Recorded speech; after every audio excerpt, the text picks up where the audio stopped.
Cuando de pronto tú te das cuenta que una cosa que filmaste hace 30 años ahora mismo se ha convertido en un archivo, tienes una especie de conciencia de mayoría de edad, ¿no?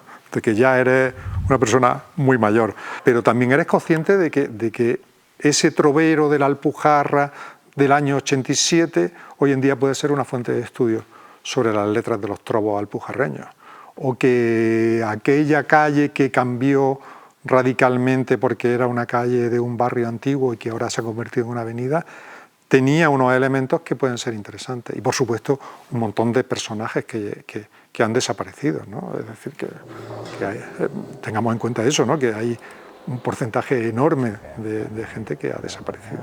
Empecé a trabajar el 1 de marzo de 2021 por una beca de garantía juvenil que salen unas plazas a los mejores expedientes de la Universidad de Granada y fui uno de los afortunados en conseguir esa plaza para el Fondo Audiovisual de Sánchez Montes. Es el primer fondo audiovisual que ha llegado a la Universidad de Granada y actualmente lo componen 5.189 cintas.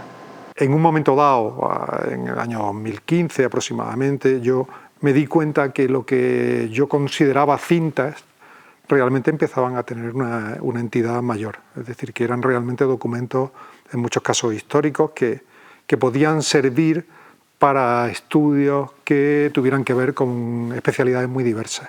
Claro, un documentalista trabaja muchísimos campos. Puedes trabajar un día sobre la nutrición en la acuicultura, otro día sobre las plantas endémicas de Sierra Nevada y otro día sobre cualquier otra cosa, ¿no? Luego es un material en el que podemos encontrar de todo, pero sí se lo recomiendo mucho a los estudiantes de Historia del Arte, porque por ejemplo tenemos un proyecto muy importante como el Mudéjar Iberoamericano, que acaba siendo una grabación de 100 y pico cintas que son, en la que te hace una visita por todas esas iglesias de Latinoamérica.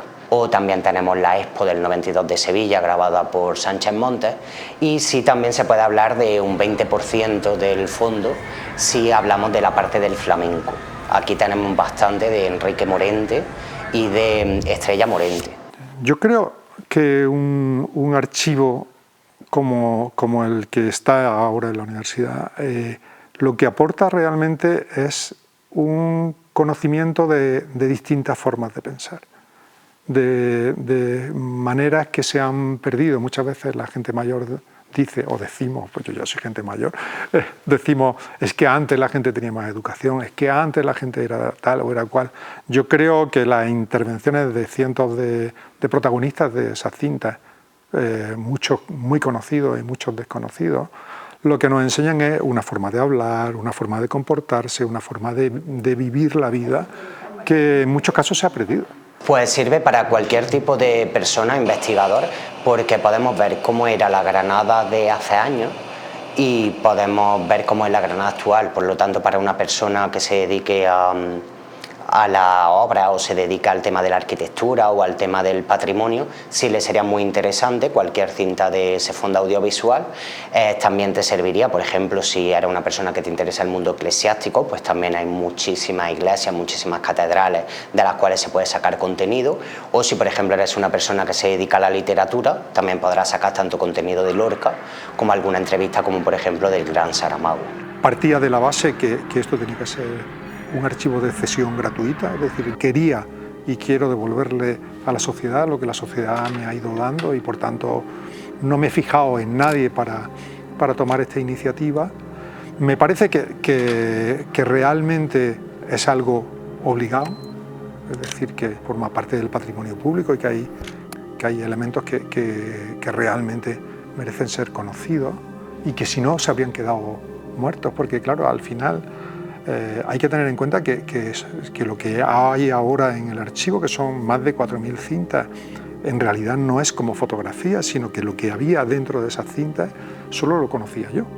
Y solo sabía yo cada cinta lo que tenía y tenía una clasificación, pero no tenía ese estudio pormenorizado que está haciendo y que me parece fantástico que está haciendo la Universidad de Granada. Entonces, para mí, si yo, pongamos por caso, falleciera mañana, o hubiera fallecido hace 6 meses o 6 años, la cosa sería muy diferente, sería imposible, radicalmente imposible recuperar el archivo.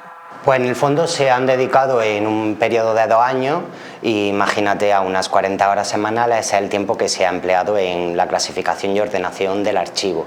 Luego se catalogó, están las 5.189 cintas, están catalogadas en la base de datos del archivo, la cual se puede, como usuario lo puedes consultar, mirar esa base de datos, ver todos los proyectos que hay, y de ahí la segunda fase, que se empezó en octubre de 2022, se pasó a la fase de digitalización. Bueno, la idea del archivo es que realmente sea un archivo estudiado, vigilado, etcétera.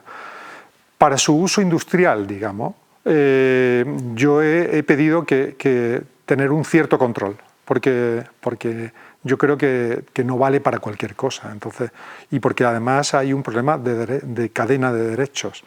Es decir, digamos que, por ejemplo, Enrique Morente tiene unos derechos sobre sus propias imágenes, y entonces yo no quiero que haya un mal uso de los derechos. Y por eso ha sido un poco el acordar con la universidad que haya un control y que yo pueda acceder a esos derechos industriales.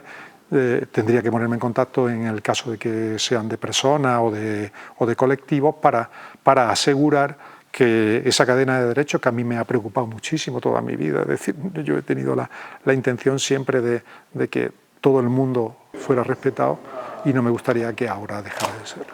Para mí el fondo ya está en el sitio y en las manos que tiene que estar. Para mí lo que se ha hecho hasta ahora, que era posiblemente lo más complicado, que era realmente archivar cinta por cinta todo el material, eso es un trabajo ímprobo que se ha realizado ya.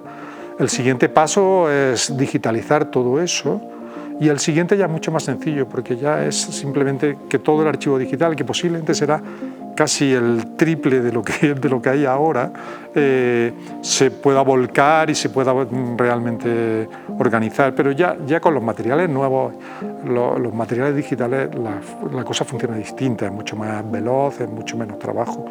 Pero yo creo que el archivo está ahí para lo que la universidad quiera, sobre todo para lo que los universitarios, en el sentido más amplio de la palabra, quieran, que lo usen como les sea más útil, que lo gasten. Ese es el objetivo, ¿no?